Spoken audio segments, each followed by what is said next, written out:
Hello everyone. As promised earlier, अपनी consistency को हम कंटिन्यू रखते हुए आज अपनी जर्नी को स्टार्ट करते हैं। तो थोड़ा सा रिकैप करते हैं। जैसा कि लास्ट सेशन में वी हैव टॉक्ड अबाउट कि what should be the road map for being stepping into the data engineering world and specific to the database developer point of view से। ओके, सो हमने quickly बात की थी कि क्या क्या कंपोनेंट टूल और टेक स्टैक होनी चाहिए एंड मिनिमम हमें क्या क्या कवर करना चाहिए so that we can quickly transition our self into data engineering side. Okay, see, like there would be a lot of topic. You will see there are many content creators, tutors, edtechs, which where they are bombarding with a lot of topics. Okay, I'm not going in that fashion. इसको raw में रखते हुए मैं जो minimum required information चाहिए and so that आप अपने आप को अलाइन भी कर सकें डेटा इंजीनियरिंग में ट्रांजिशन करने के लिए क्या स्किल्स चाहिए, हम उसके अकॉर्डिंग हम चलते हैं। Okay, so actually there was some struggle also for this setting of my cloud accounts because as we know like AWS Azure या किसी भी क्लाउड प्रोवाइडर पे आपको अपना फ्री अकाउंट सेटअप करने के लिए क्रेडिट कार्ड चाहिए होता है and I have already consume my 3 credit cards already. So but still like हम आज यूटिलाइज कैसे करेंगे इस क्रिसमस ईव पर मैं कवर करूंगा स्नोफ्लेक का architecture quickly and will try to give a brief overview or glimpse of the project that we will be covering in the upcoming session.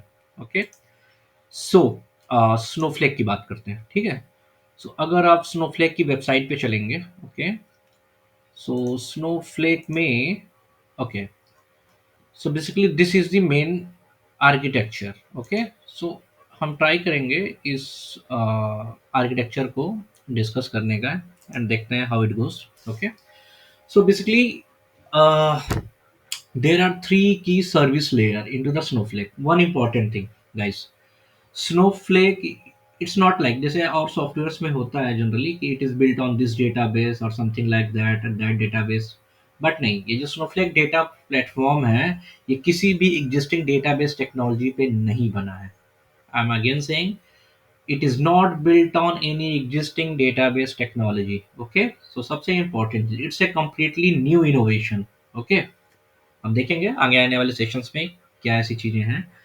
साथ ही साथ ना तो किसी database technology existing database technology पे बना है और ना ही किसी भी big data platforms like Hadoop और ये सारी चीजें होती हैं ना, इन किसी भी चीज को यूटिलाइज नहीं किया है। ये कंप्लीटली न्यू क्वेरी इंजन है। ठीक है, जिसका इनोवेटिव आर्किटेक्चर है, जिस क्लाउड को ध्यान में रखते हुए बनाया गया। तो हम देखेंगे कि इसके आर्किटेक्चर में ये चीजें कैसे कैसे होती हैं। तो जैसा कि हम यहाँ देख पा रहे हैं, like this is the first one is a cloud service layer. So cloud service layer का basically काम क्या है कि it's like a interface between the end user and the Snowflake engine. Okay, so यहाँ पे बहुत ढेर सारी सर्विसेज हमारे पास होती हैं। लाइक अगर आप अपना अकाउंट बनाते हैं तो कैसे ऑथेंटिकेशन होगा, इंफ्रास्ट्रक्चर कैसे मैनेज होगा, प्लस जो मेटा डेटा है, like Meta data means like tables and all जो बन रहे हैं उनके लिए डिटेल्स कैसे सेव होंगी, कैसे क्वेरी पार्सिंग होगी। सो ये सारी चीजें हमारी कवर होती हैं क्लाउड सर्विस लेयर में। Okay, you can refer this documentation from here, but this is the overall thing that we cover in the cloud service layer, that Snowflake covers in the cloud service layer. Okay, so this was the first part. Okay, second thing is we have this query processing. So query processing में हम क्या देखते हैं कि actually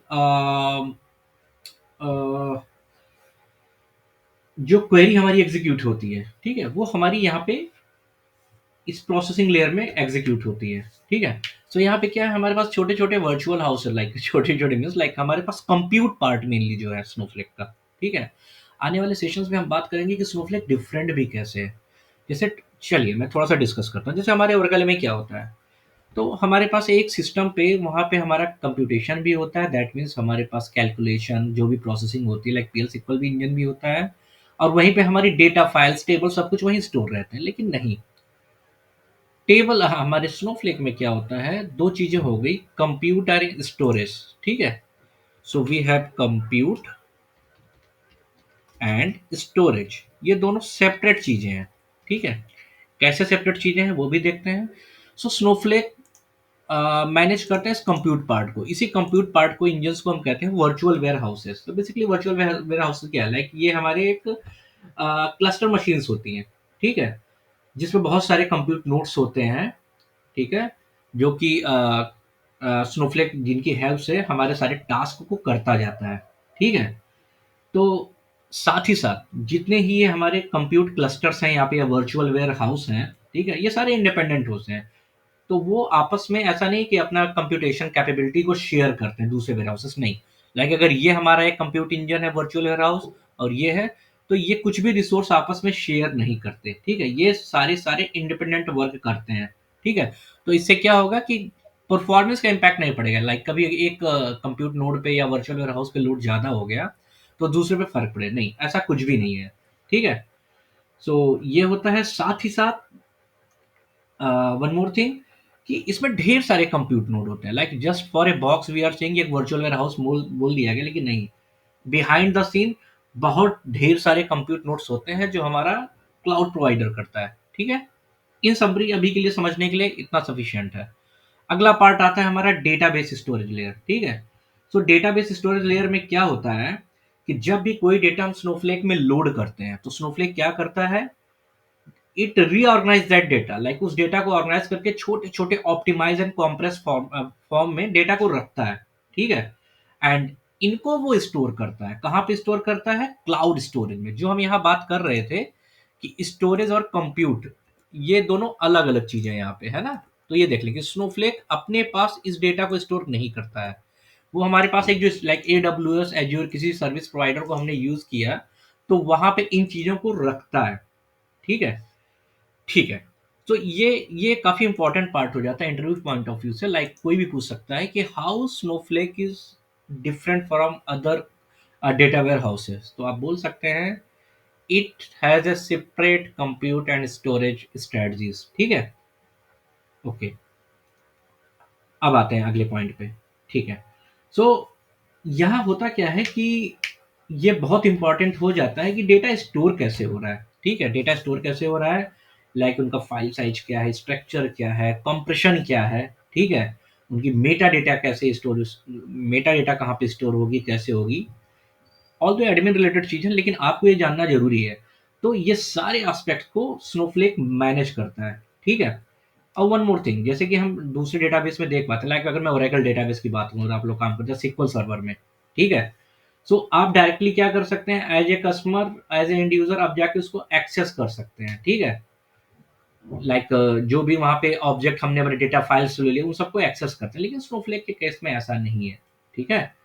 हम Snowflake के through, like हमने जो टेबल बनाई, हमको एज ए क्वेरी के थ्रू तो उसको एक्सेस कर पाएंगे, लेकिन जैसा कि मैंने बताया कि वो स्टोरेज को, जो भी डेटा लोड करते हैं टेबल्स में, वो क्लाउड पे रखता है, नहीं। तो आप डायरेक्टली अगर चाहेंगे कि क्लाउड पे जाके उसको एक्सेस करें एज ए कस्टमर, तो नहीं, वो नहीं, हमारा एक्सेसिबल नहीं है।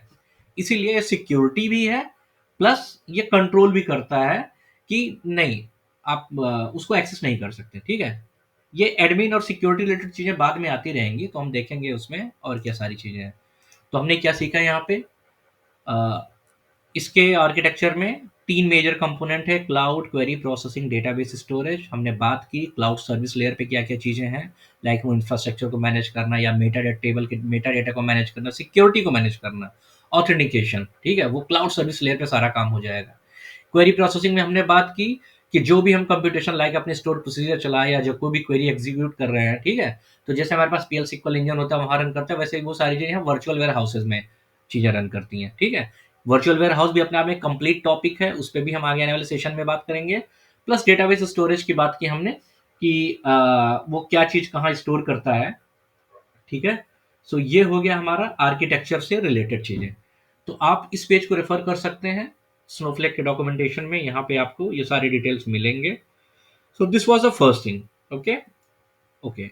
अभी हम बात करते हैं, ठीक है, आने वाले टाइम में आई रिक्वेस्ट यू, अगर आप इस जर्नी में कंटिन्यू रहना चाहते हैं तो आप अपने पास प्लीज़ एक क्रेडिट कार्ड अरेंज करिए, ग्रुप में 2 या 3 लोग, जिससे आप क्या कर पाएँगे कि आपको ट्रायल अकाउंट बनाना, लाइक स्नोफ्लेक का ट्रायल अकाउंट बनाना या एज़्योर एडब्ल्यूएस का ट्रायल अकाउंट बनाना, एंड उसको यूज़ करते हुए आप कुछ हैंड्स ऑन करना स्टार्ट करेंगे। हम आएँगे, लेकिन अभी ये सारे सेशंस हमारे लिए क्या हैं, it's a just a background prerequisite, ठीक है? हम एक प्लेटफ़ॉर्म बेस अपना तैयार कर रहे हैं, क्योंकि किसी भी टूल टेक्नोलॉजी को जानना भी ज़रूरी है कि उसका आर्किटेक्चर क्या है, वो कैसे काम करता है, ठीक है? सो लाइक आप कल को इंटरव्यू भी देने जाएँगे, so most probably this will be the first question, what is the architecture of Snowflake? So आपको एग्ज़ैक्ट ये मालूम होना चाहिए, cloud service, query processing, database storage, ठीक है। सो ये तो बात रही आज के सेशन में हमारे पास आर्किटेक्चर की, ठीक है। सेकंड पार्ट है हमारा प्रोजेक्ट। प्रोजेक्ट के बारे में हम डिस्कस करेंगे वो एक नेक्स्ट वीडियो में। So I will be sharing soon. Okay, for now I am stopping the session. Thank you so much guys. Please share your feedback how it goes, and आपको अलग से क्या इंफॉर्मेशन चाहिए वो हम डिस्कस करते रहेंगे। Thank you.